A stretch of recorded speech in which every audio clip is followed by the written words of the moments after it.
You got to force a raccoon to drink water for 3 hours to prove that it's safe for humans, I guess.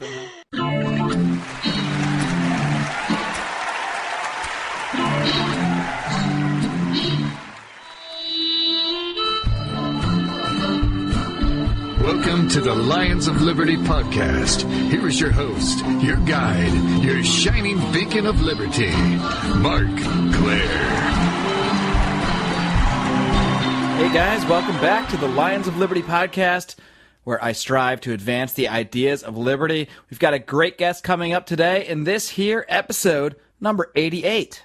Before we get into today's show, I want to take a second to let you know about Health Excellence Select, an amazing alternative to Obamacare, which utilizes health sharing to cover your medical costs. That's Health Excellence Select. For more information, head over to lionsofliberty.com/health.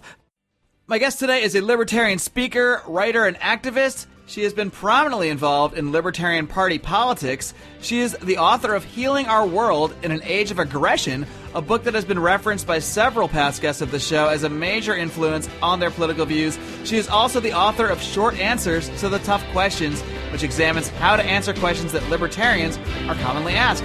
Dr. Mary Ruwart, welcome to the Lions of Liberty podcast. Thanks, Mark. I'm glad to be here. Well, I'm certainly glad to speak with you today, Ms. Ruwart. And like I mentioned at the top of the show there, you have been mentioned by several past guests as an influence upon their political beliefs. But what I want to find out is what influenced your political beliefs. So you can just start off by describing when and how did your political views first begin to develop? Well, I think I was probably more of a liberal in my high school days because I felt that we should help the poor. Remember, I had a Catholic upbringing where loving your neighbor was really emphasized. But by the time I got to college, I was sort of more agnostic. I was sort of starting over, if you will, because the dogma, the Catholic Church, just didn't sit well with me. And I ran into the writings of Ayn Rand, and that was very influential as well. And that combination pretty much took me to the Libertarian Party, which I actually only found in the early 1980s. I think I had joined it actually in the 70s from an article in Reason magazine, but there wasn't any action going on in my neck of the woods until the 80s. So I got involved then. And as I started reading more about our foreign policy one day, I was wondering why, when we're trying to give foreign aid to help people, it actually seems to backfire and do them harm. And in contemplating that question, I'm going to say, for lack of a better term, kind of a revelation. It struck me all of a sudden, this understanding, if you will, that the ends and means that we use are intimately related. So when we use taxation to help the poor, either in this country or in another, it actually backfires and hurts the very people we're trying to help because our means are so flawed. You know, they're part of aggression through government. And when we use aggression, it seems that we always end up with the fruits of aggression, which are war and poverty. And believe it or not, this is actually good news, because if we got good ends by using bad means, we'd always be tempted to use bad means. And in the case we're describing here, we'd always be at war with each other. We'd be taking turns being majorities and minorities, victims and aggressors. We'd be fighting with each other all the time so that we could get our good ends. But if you could only get good ends by good means, well, you're going to work peacefully and honorably, I guess you could say, honoring our neighbor's choice. And that situation you described there where, you know, we're constantly trading who's aggressors and who's the victims, that kind of sounds like the situation we have now where, you know, we'll vote for our whatever politician we like, or so many people are trapped in this sort of left-right paradigm. We'll vote for the Republicans, we'll vote for the Democrats. So many people seem to think it's such a major difference, but all we're really doing is swapping aggression in a way. We're swapping what we're aggressing against people for. Some people might want to aggress more to people on drugs and stop people from owning certain plants and that kind of thing. Other people might want to focus it on guns and preventing people from owning guns by using aggression against them. So it's a very interesting way you look at it, focusing on the term aggression. And that's something that definitely shines through in your book, Healing Our World in an Age of Aggression. You kind of seem to view this as an age of aggression, as an age where we're looking at aggression as sort of the solution to all our problems. And that does seem to be the case. Can you get a little bit more into sort of, I know, as I mentioned, that your book has been highly recommended to me by several past guests. Glenn Kane Jacobs, I don't know if you're familiar with him, the Yes, pro yes. wrestler. Yeah, he mentioned your book as a big influence. Also, Mike Vine, a great guy, great member of the Free State Project. I know you're a supporter of that as well. Can you describe a little bit more that book specifically? What was your purpose in writing that book? How did you get inspired to write it? And why do you feel it was so influential? Well, getting back to this revelation, this was a deep revelation and understanding. I've tried to encapsulate it, but it doesn't say the whole thing. I mean, one of the exciting things about this was the understanding that we are hardwired for liberty. In other words, our evolutionary path is towards liberty. At least, and I'm a scientist, so this is, kind of how I look at it. So if we don't blow ourselves up, we will eventually recognize that aggression doesn't serve us and we'll stop doing it, which means that we will have basically the universal peace and plenty that politicians always promise us but can never deliver. So with this understanding, I was so excited by it. I mean, had this big smile on my face for about a week. I could hardly get upset about anything because it was so exciting. And I wanted to convey this understanding with all of its facets, to my libertarian friends and colleagues. So I tried to make a video, but that wasn't deep enough, if you will.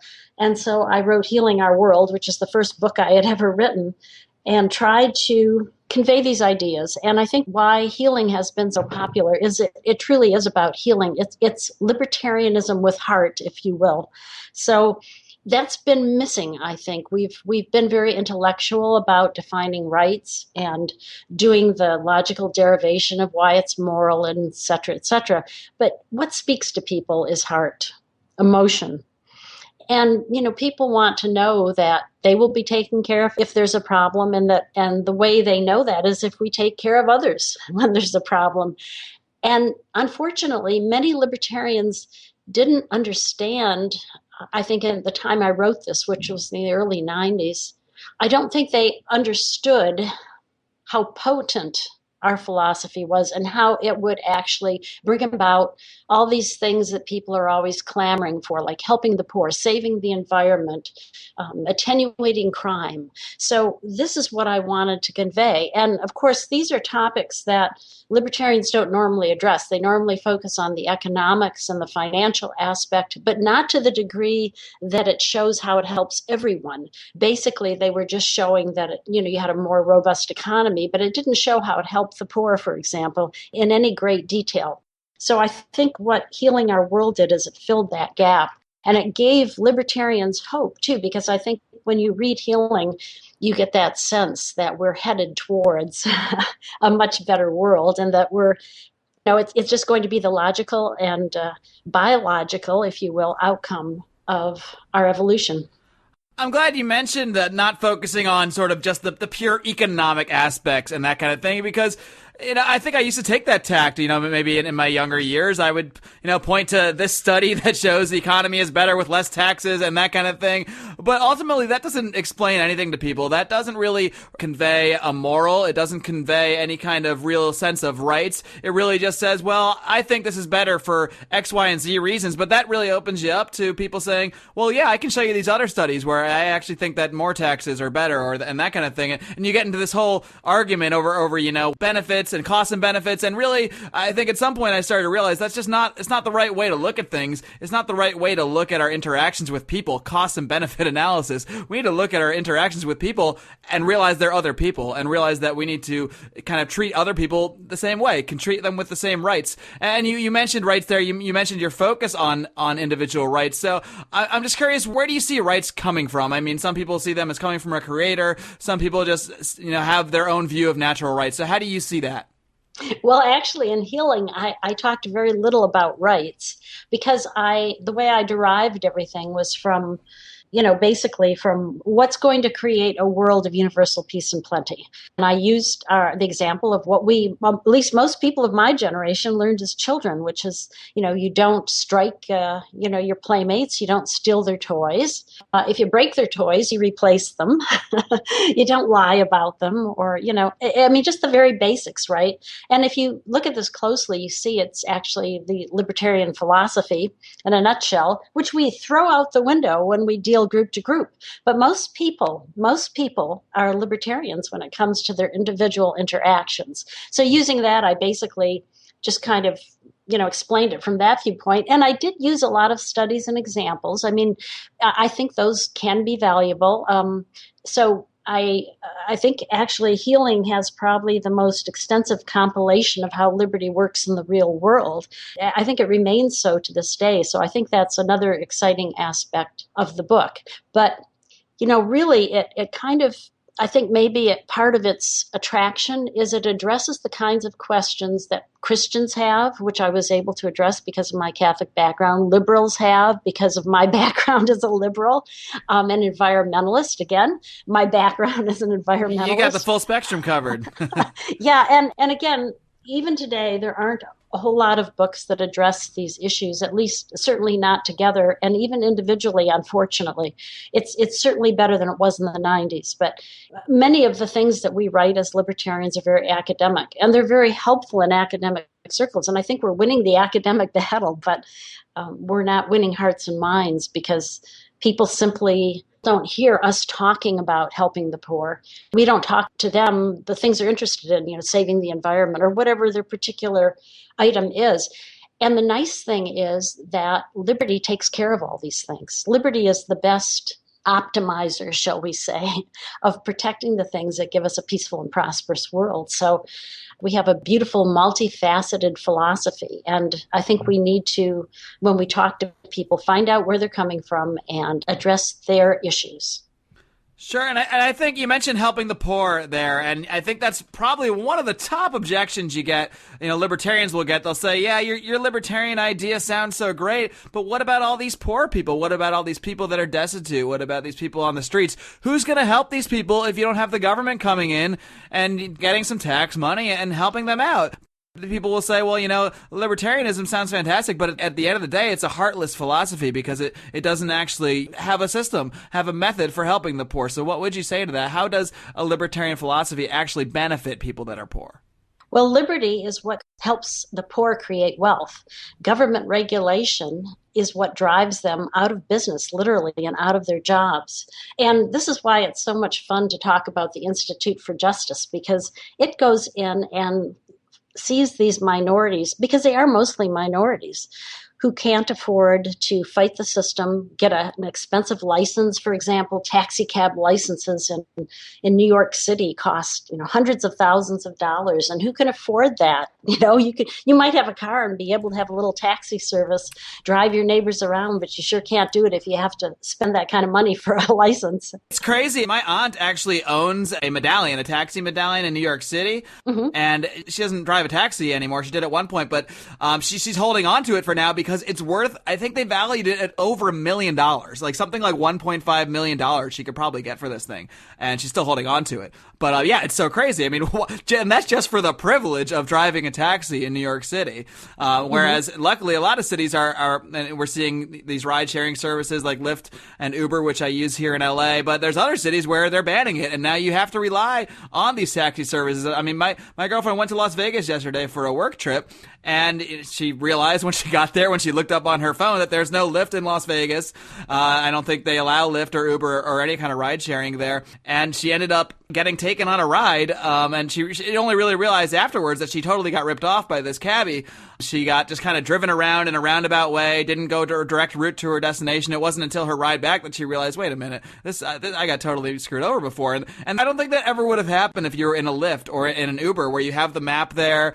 And, you have a very sort of open and transparent system where she basically has no recourse. I mean, I guess she could have thought of it at the time and written the guy's name down, but she's just trying to get to her business meeting at that point. And the whole licensing system, and it applies in so many industries, there are so many ripple effects from that I think people just don't realize on the surface. Well, that's right. And so what we do here in this country is we put the poor out of business by regulations and licensing laws. And then we say, oh, you poor person, let us give you this little tiny welfare check. We're so generous. I Right. mean, it's really terrible. I mean, these people are, and, the people who are in that situation, they have this sense, that they're being cheated somehow. Which and what they're doing, because they don't understand how they're being cheated, they blame the corporations or the people who are making money, not realizing who their real enemy is, and that's very sad. I'd love to do more on that, because I think once that's understood, I think that things would change in this country. Sometimes in other nations they understand that, because they have to pay bribes to officials to get what they want to get, a license or something. They have to really know how to work the system to survive. And so they're more aware, I think, than maybe we are in the U.S. We've kind of gradually gotten into this, and we think it protects us somehow, and yet it doesn't. I wonder if you heard, speaking of licensing, have you heard about this guy, the diabetic, I believe he's called the Diabetes Warrior, who was fighting the state of North Carolina for some time. They had shut him down. What made me think of it is you mentioned the Institute of Justice earlier, and they were actually defending him. He actually had a gag order placed upon him because he had a blog where he was just kind of detailing his experience as a diabetic. He was able to get himself off of his insulin medication by just changing his diet, changing his exercise routine, and he was simply sharing that information with people on his blog. And the board of something or other in North Carolina, board of busybodies, I guess, they came in and actually shut down his blog for some time, or told him that basically instituted a gag order, and he did actually defeat that recently, thanks to the Institute of Justice. Have you heard about that case? Yes, I have. And it's really, in many ways, a landmark case, because, I was in the pharmaceutical industry for some time, and we always had to be very careful about what we said, because the FDA monitors all of our everything we say, even the name of the drug, it can't imply anything. So, and you've seen these advertisements where the list of side effects goes on and on and on. That's all dictated by the FDA. And one of the things they also dictate is if you have a nutritional supplement or something like that, and you want to say that it does something, then according to the FDA, you've turned the nutritional supplement into a drug. And now you have to go through this $1 billion development process and take about 15 years on average to get the FDA approval to say those words. And that's part of what they were up against, this person was up against. Also, most of the licensing laws in most states, if you give nutritional advice and you're not a registered dietitian, then you are practicing medicine without a license. So the licensing laws will take you down there. And it's ridiculous because, if I went out and tried to market water, bottled water, for example, to prevent or cure dehydration, I could be sued under those laws. The regulators could take me down. It's so crazy. You would have to have some FDA-approved study that proved that water, H2O, this crazy substance, could actually help people with hydration instead of just making that statement. Oh, not just any study. No. I'd have to go through the regulatory process. And the reason it takes so long is first you have to show that your product has a certain purity. And you can't just show it's pure. You have to walk through a number of steps that the FDA wants you to do. Then what you have to do is you have to do certain animal studies to make sure that you know the dose of water that would be dangerous. And on and on and on. I mean, I could spend hours talking about this. You got to force a raccoon to drink water for 3 hours to prove that it's safe for humans, I guess, or something. Huh? Oh, yeah. I mean, and you'd have to do long-term studies. So, you'd have to do lifetime studies in rats so that if somebody took this, they drank all the time, you have to prove that it doesn't hurt them. Sure. Well, you certainly are familiar with this area, as you spent many years as a research scientist in the pharmaceutical industry. So I know you had to deal with a lot of this stuff firsthand. So you're not just kind of you didn't just read an article and talking about this. So people know. Mary has extensive experience dealing with this exact issue. Let's talk a little bit more about the FDA and how they kind of hinder the ability of people to get medicines that they need. I know you've written about this, but I recently saw the movie Dallas Buyers Club. I'm usually a little behind the times when it comes to movies, but I saw that movie just a couple months ago, and I think it's a really good example of how, in this case, Matthew McConaughey was playing an AIDS patient, and he couldn't get drugs that he needed, and he didn't want the drugs that were really being forced upon him, and then he actually ended up kind of getting the drugs underground, in a sense, by going to Mexico where they didn't have those kind of regulations. So can you just describe a little bit more about how the FDA's insane process, as you described here, really does hinder people and hinder people's ability to get the help they need? Because many people will come and say, well, yeah, that's all well and good, but you need some kind of process to test this stuff, or else people are just going to be out there taking drugs and dying all over the place. So what's the solution if not the FDA? Well, third-party testing would be a good idea because, the FDA doesn't do any testing on its own. It just dictates what testing the pharmaceutical companies have to do. And so after you've done this 14 years or so, 15 years of testing, what we used to do is we loaded an entire truck up with paper, and then that would go to the FDA. And then they would take, and then they would was take. It literally a truck? Literally a truck. Wow. Literally. I think by the time I left, it was 2 trucks. I mean, it would take years for them just to go through all of that paperwork. Yes, then they take a year or so. I think it was averaging about a year when I was in the business, and to go through it. And then they make a decision whether you can take the drug or not. AIDS patients didn't have that long to wait. Right. And as we were working on AIDS drugs, what the AIDS community did, I don't think this was addressed in the movie. They actually hired black market chemists to make the same drugs we were working on because, of course, they knew about them. Oh, yeah, that wasn't in the movie. Yeah, we might still be in animal testing or early human testing, right? So they hired people to make these drugs, which, of course, was a patent violation, and then they distributed them in the AIDS community, which was all kinds of violations. But they did it quite well, actually. They did it, I think, probably about as safely as they could do it. And it was pretty much ignored by the FDA. The FDA knew about it. The Dallas situation was a little different. I think they decided this was an easy hit, so they took it. But, they didn't do it in California. They let that community go ahead and distribute. And I think they knew if they shut them down, there'd be such a hue and cry that all this red tape you have to go through to get something life-saving on the market would be basically would be well known and people would object. And the cancer patients have tried to do it differently. They actually took the FDA to court and said, if we're terminally ill, let us take drugs that are in process. And the courts ruled, I should back up a little bit and say that the patients argued that the constitutional guarantee to a right to life gave them the power to take whatever they had to take to, try to keep themselves alive. And the courts ruled that we do not have the constitutional right to save ourselves with unapproved drugs. Wow, that's just awful. I mean, you think at the minimum, and I think I've seen some pushes for some laws, some exemptions on this recently, but you'd think if nothing else, you could at least make that exemption for people that are going to die in the next year. I mean, they've got nothing to lose. Even if the drug isn't proven, even if it is experimental, well, I mean, their other option is just to be in pain or to die. So, I mean, the human thing to do would be to say, just to let these people take these drugs. And when we talk about drug testing and how you're not saying we shouldn't have drug testing or anything like that, of course we should. It comes back to this topic, the subject that you focus on so much of aggression. The problem isn't drug testing. The problem is that this one organization, this monopoly, the FDA, is basically aggressing on the rest of the country and threatening you with violence if you are to do anything outside of their process when it comes to drugs. And that's the real problem. As you always point out, you keep going back to this bit, but it's accurate. It's the aggression that's the source of the problems. It's not the fact of drug testing, or it's not that libertarians are against drug testing. That's right. And even more so, the FDA has really changed the way that we look at prevention and treatment. It used to be that we tried to prevent things, but as the FDA grew after the 1962 amendments to the Food and Drug Act, it became so difficult to get a drug to market that drug companies couldn't always develop life-saving drugs, and recoup their investment.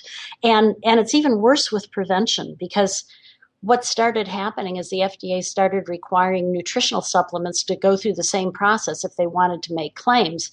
And Congress actually got more mail on this issue in two separate time periods than any other issue.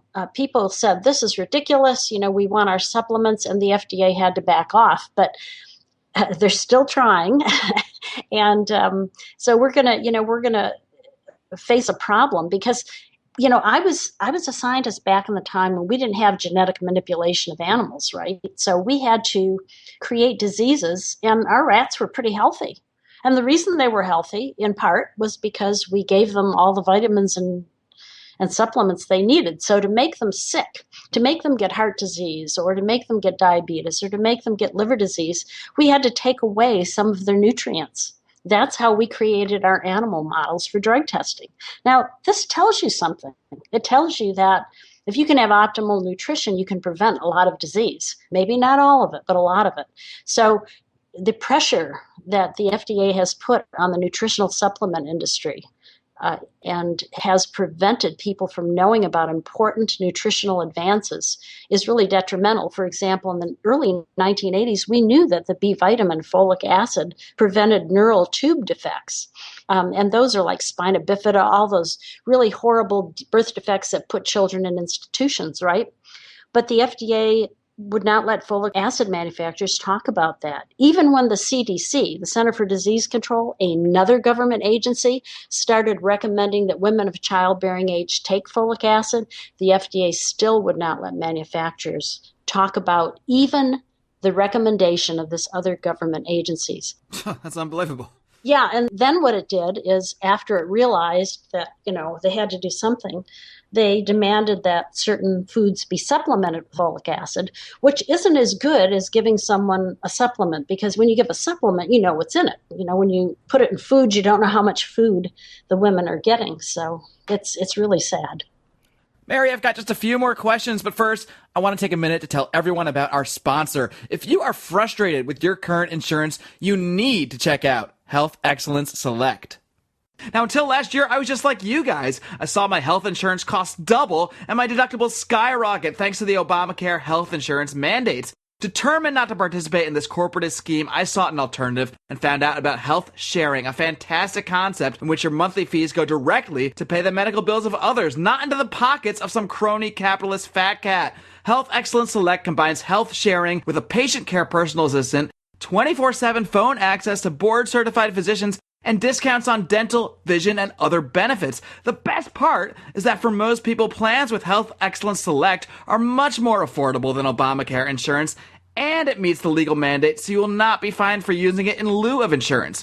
That's Health Excellence Select. For more information, head over to lionsofliberty.com/health. Hey guys, Mark Claire here, lionsofliberty.com, where we strive to advance the ideas of liberty daily.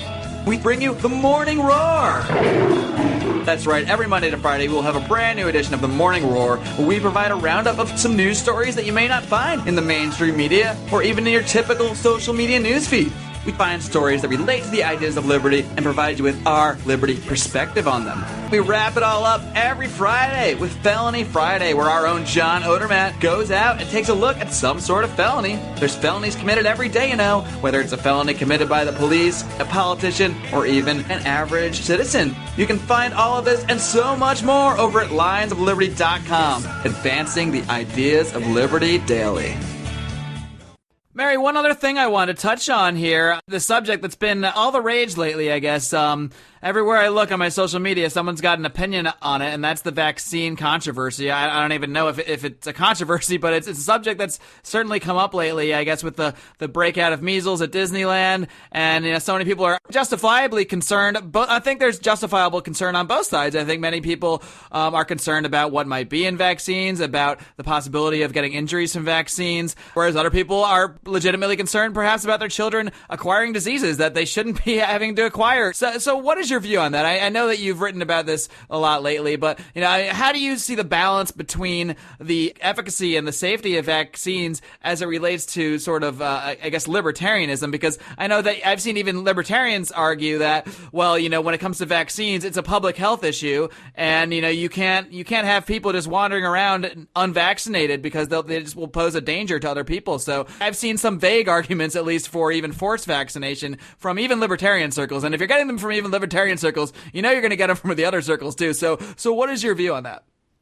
Well, I think if we allow the government to tell us what we have to inject into our bodies, that we are really, really asking for trouble because you don't know what's there. And even the most benevolent bureaucrat wanting to protect someone by, say, giving them a vaccine can't know that there won't be a problem in a particular individual.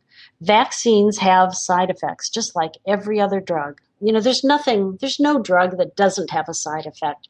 So what you're going to do if you force people to take vaccines, you're going to have a number of people who get the disease that the vaccine is supposed to prevent, because that's one of the side effects usually. They will have an allergic reaction, which would be even more deadly. It could kill them. And a lot of people do die from that. So it's not something where it's a totally safe thing to take. So when you try to force vaccination, you're basically doing it with the knowledge that some people are going to die or be seriously disabled.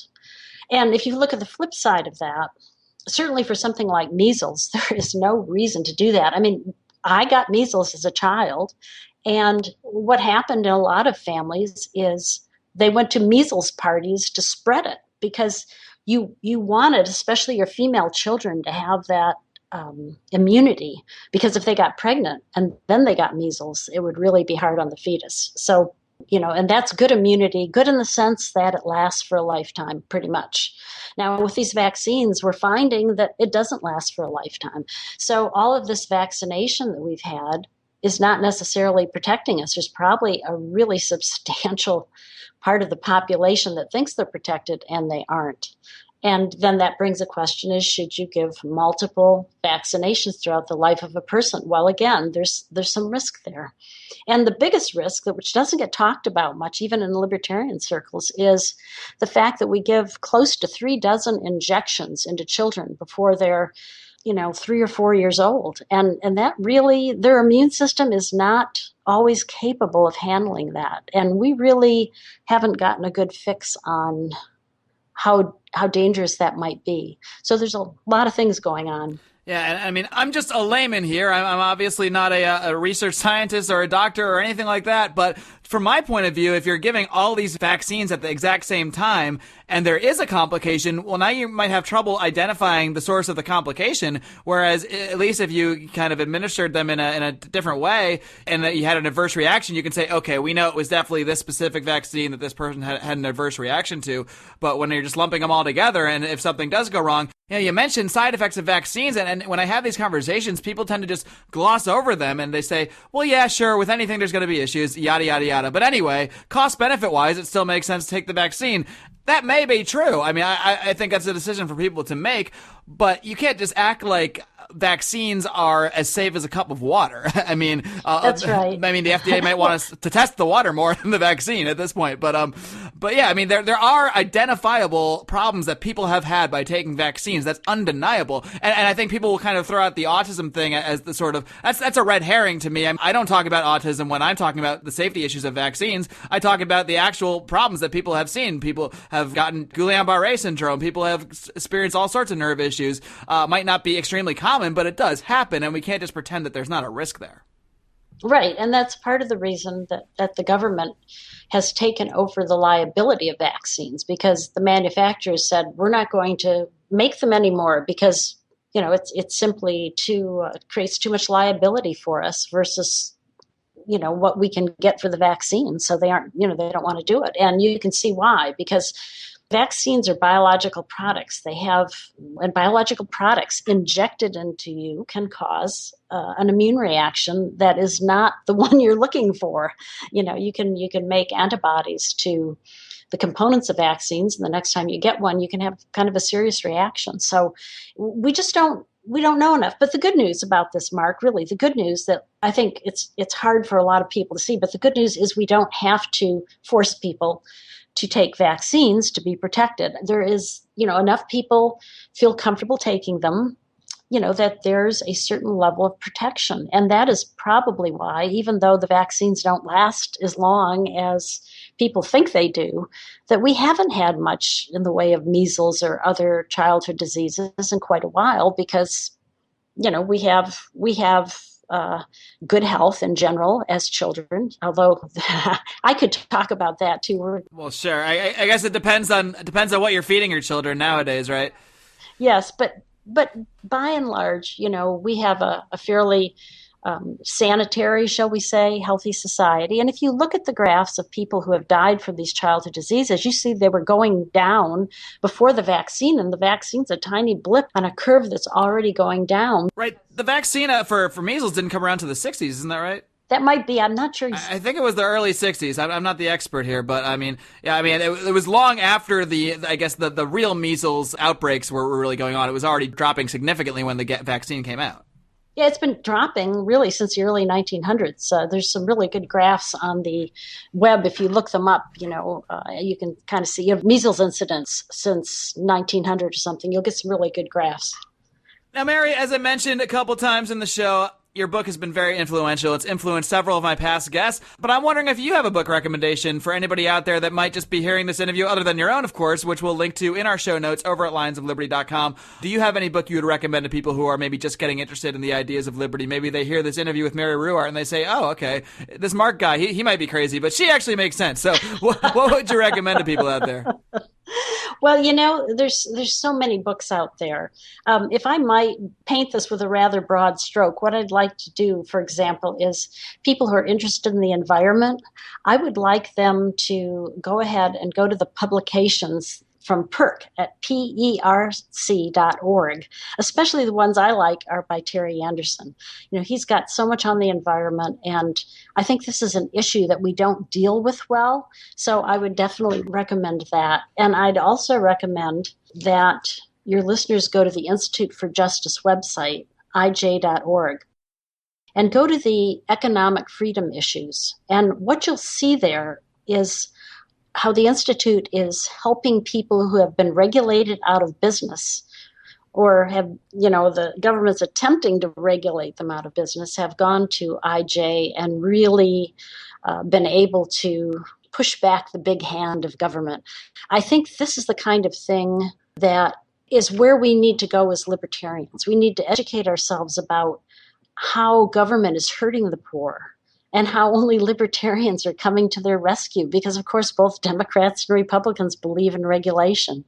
And with the environment, of course, liberty saves the environment, and that's not being put out there very much. The elephant population is growing in places where the natives have property rights in their elephants, but where the bans are, it's decreasing dramatically. I mean, these are the kinds of things that are so potent for libertarians to know. So that's the kind of recommendation I'd like to make to your listeners.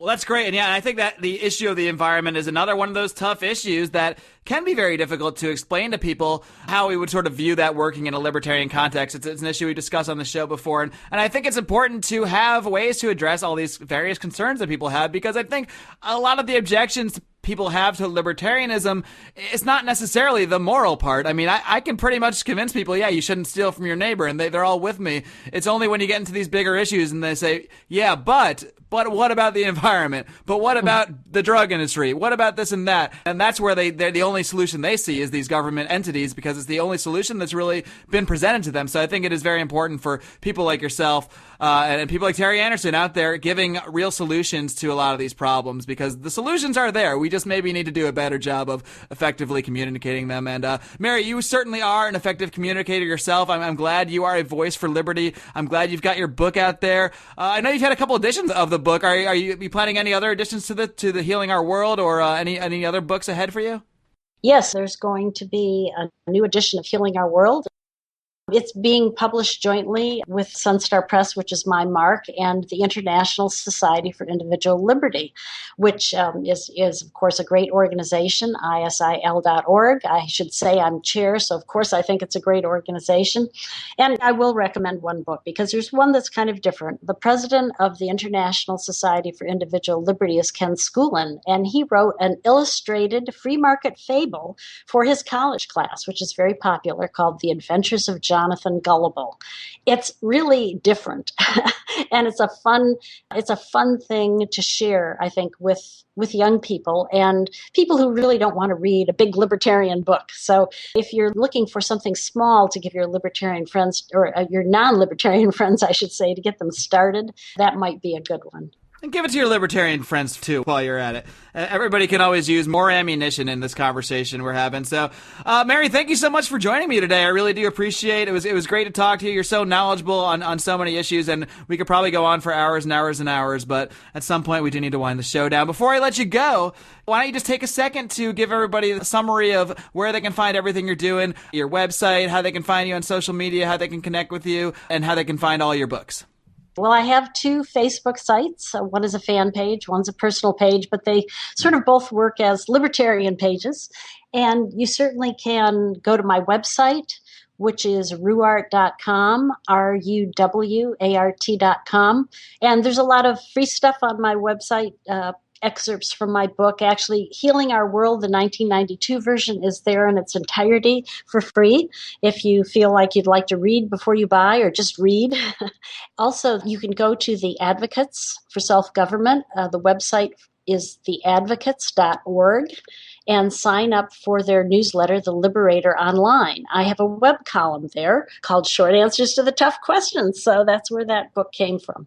Very cool. Well, Dr. Mary Ruwart, like I said, I'm glad you're a voice out there. I'm glad you're so active in this conversation, and you're always just putting stuff out there and being an active part of it, and that's what we need. That's what we need to push this stuff forward and change people's hearts and minds, because that's the only way we're really going to make any change in the world, and you are certainly a big part of that. Dr. Mary Ruwart, I wish you the best of luck, and thanks for coming on the show. Well, thank you, Mark, and thank you for what you're doing for liberty. Thank you very much. That's a hell of an endorsement, Mr. Ruwart, so take care. Bye-bye. Wow, guys, what a great guest Mary Ruwart was, and she takes a really thoughtful approach to the ideas of liberty and how to present them to other people. It's an interesting approach which focuses on the concept of aggression, the idea of using physical violence on others in any situation other than self-defense. It's basically the libertarian non-aggression principle, something that is basically the core tenet of libertarianism. And Mary makes a great point when she says so many problems in our society can be traced back to the aggressive actions taken by governments and, more importantly, advocated by the citizens of those governments. If your neighbor or your brother or your sister or your parents knowingly support a politician, for example, that openly advocates for the war on drugs, well, that person is effectively aiding and abetting aggression against their fellow man. And look at the results.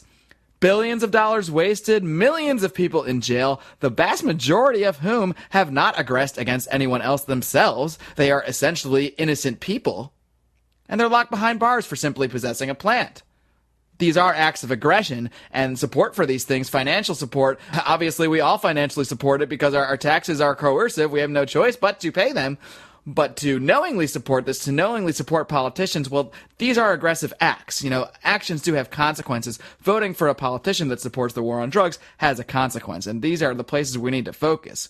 But we also need to look a little bit deeper. We need to ask, why? Why do people advocate such terrible things? Is it because they're bad people? Well, no, I don't think most people are bad people per se. I mean, most of the people we interact with every day are not physically assaulting us, and yet, when they go home and they talk politics, they may really be advocating it in a way, depending on the policies that they support. But ultimately, people aren't thinking rationally. They're not thinking rationally about the consequences of their actions, of the policies they support, about their interactions with their fellow man. That's what we need to advocate. We need to advocate a society of reason, and when you use reason, when you actually think about rights and individual rights, well, you're going to come to the conclusion that liberty is not just the quote-unquote most efficient way in the cost-benefit analysis. No, and it probably is.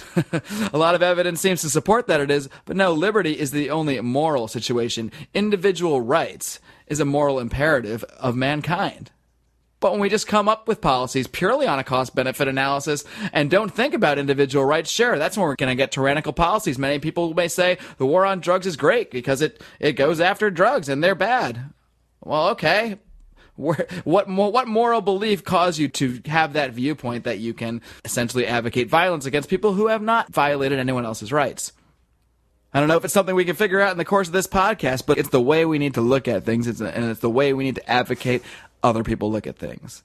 And that's what I strive to do here. Each and every week, I'm going to keep doing it later in this week when I have Lions of Liberty's own John Odermatt back on the show for the second edition of our feature, The Felony Report, where we look at John Odermatt's weekly column, Felony Friday. We look at the past few weeks, we review some of the stories, and we just talk about the immoral implications, as we always do here at the Lions of Liberty podcast. So I do hope you will come back and join us then. The first episode was a great hit. You can, of course, find that one at lionsofliberty.com/podcast, where you can find our entire archive. And of course, guys, there are so many ways to connect with us. Every week we got a new way for you. This week we have a YouTube channel. Finally, that's right.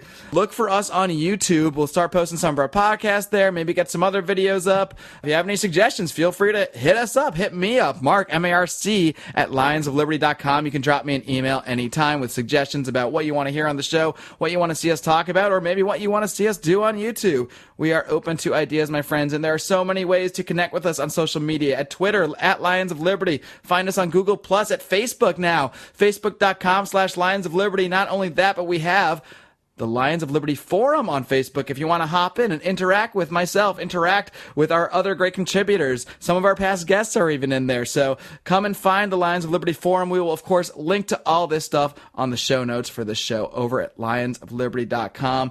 You can go to iTunes or Stitcher Radio and subscribe to us on there. And if you do, hey, maybe you could leave us a rating and review. That would be lovely, because the more you guys do stuff like that, the more it will provide an opportunity for other people out there to find this show and to push this conversation forward. Of course, you can listen to us at LRN.FM, LibertyTalk.fm. There are no shortage of methods by which you can hear this show. Until this coming Thursday, when I talk to John Odermatt for the Felony Report, I bid you farewell, and I'd like you to live long and live free.